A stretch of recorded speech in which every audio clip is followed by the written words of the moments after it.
அர்ஷத்த பத்தி நேத்து பேசியிருந்த நேரத்துல நிறைய பேர் எனக்கு சொன்ன விஷயம் தான். அவர பத்தியெல்லாம் நீங்க பேசாதீங்க. ஏன்னா அவரு நிறைய சினிமா பாட்டெல்லாம் போட்டு பாட்டெல்லாம் போட்டு வீடியோலாம் போட்டிருக்கிறாரு. ஸோ நீங்க அவருக்கு சப்போர்ட் பண்ணீங்கன்னா, அவர்ட்ட எல்லா பாவமும் உங்களுக்கும் வந்து சேரும் அப்டின்ட்டு. அவர தனிப்பட்ட விஷயங்கள்ல நிறைய எனக்கும் விமர்சனங்கள் இருக்கு. நான் அவருக்கு எல்லாத்துக்கும் சப்போர்ட் பண்ணதா அர்த்தம் இல்ல. நான் இவருக்கு இந்த வீடியோ அவர பத்தி பேசி போட்டதால, அவர்ட்ட இந்த வாப்ப மௌத்தான விஷயத்துல நம்ம டாக்டர் நடந்து கொண்ட முறை பிழை. அவருக்கு அது பிழை என்று சொன்ன முறை பிழைங்கிறது தான் நான் நேத்து அந்த வீடியோ போட்டதே தவிர, மற்றபடியா அவர்ட எல்லாத்துக்குமே சப்போர்ட் பண்ணுறதா அர்த்தம் இல்லை. தம்பி ஹமூத் வீவ்ஸ் இவர்ட விஷயத்தை எடுத்துக்கிட்டோம்னா அந்த வீடியோ எல்லாருமே ஆல்ரெடி பார்த்துருப்பீங்க. அதை எக்ஸ்பிளைன் பண்ண தேவையில்லைன்னு நினைக்கிறேன். ஒருவேளை இவர் இந்த வீடியோ செஞ்சதுக்கான ரீசன் என்ன இருக்குமுன்னா, இப்போ சோஷியல் மீடியாலாம் ஒரு புது நோய் இருக்குது சமூகத்தில்.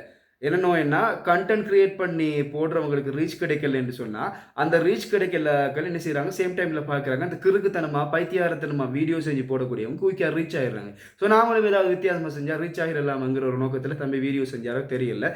ஏன்னா அவர் அதை அப்படி ஒரு புரளியை புதுசாக கிளப்பி அதுக்கப்புறம் அதுக்கு அடுத்த ரிப்ளை போட்டு இப்படி அவர் குயிக்காக செஞ்சார். ரொம்ப ட்ரெண்டிங்கில் போயிட்டு இருந்தார். இப்பயும் ட்ரெண்டிங்லாம் இருக்கிறாரு. ஸோ இப்படி தான் இந்த காரணமாக இருக்கலாம். ஆனால் என்ன காரணம் சொன்னாலும் இந்த ஜனாசாக்களை வச்சு வீடியோக்கள் செய்கிறத நம்ம ஆரம்பத்திலேயே இதை நிப்பாட்டணும். இல்லைன்னு சொன்னால் எதிர்காலத்தில் இதை எல்லாரும் கேமரா தூக்கிட்டு ஜனாசா வீடியோவில் வந்து நிற்பாங்க. யாரெல்லாம் என்ன செய்யலாம், தடுக்க முடியாத ஒரு நிலைமை வந்தாலும் வரும்.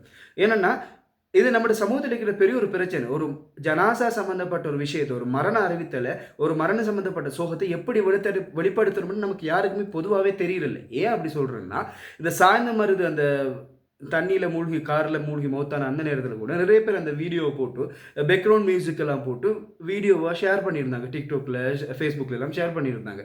ஸோ நம்மளுக்கும் பேசிக்காக அது என்ன செய்யறதில்ல, நமக்கும் தெரியல அடிப்படையிலேயே அதை எப்படி வெளிப்படுத்தணுங்க. அதில் ஒரு அப்டேட் வெர்ஷன் தான் இப்போ வந்து என்ன செய்யுது, இது ஒரு வீலோக் மாதிரி மாறி வரக்கூடிய சிச்சுவேஷன் இளைஞர்கள் மத்தியில் உருவாகி வருதோ அப்படிங்கிற ஒரு கவலையை தருக்கு. ஸோ இது ஆரம்பத்திலே நிப்பாட்டிக்கணும். இல்லை ஜனாசா அறிவித்தல்கள் வெளிப்படுத்துகிற விதம் கூட பள்ளியில் அறிவிக்கிறது கூட சம்மந்தப்பட்டவங்க அந்த அறிவிக்கிறத எழுதுறது கூட எழுதுறது கூட இல்லை. அது வேற ஆட்கள் தான் அதெல்லாம் எழுதி பள்ளியில் அறிவிப்பாங்க. இல்லை என்ன வாட்ஸ்அப் ஒலிக்கு இப்போ வைக்கிற மாதிரி வாட்ஸ்அப் ஒலி கொடுப்பாங்க. அவ்வளோதான் நடக்கிறது.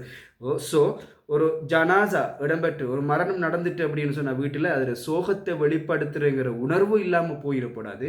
இந்த மாதிரியான வீடியோஸ் மேக்கிங் ரீச் இந்த மாதிரியான ரீசன்களுக்காக அந்த உணர்வு இல்லாமல் போயிடக்கூடாதுங்கிறதுக்காக தான் இந்த வீடியோ. நன்றி.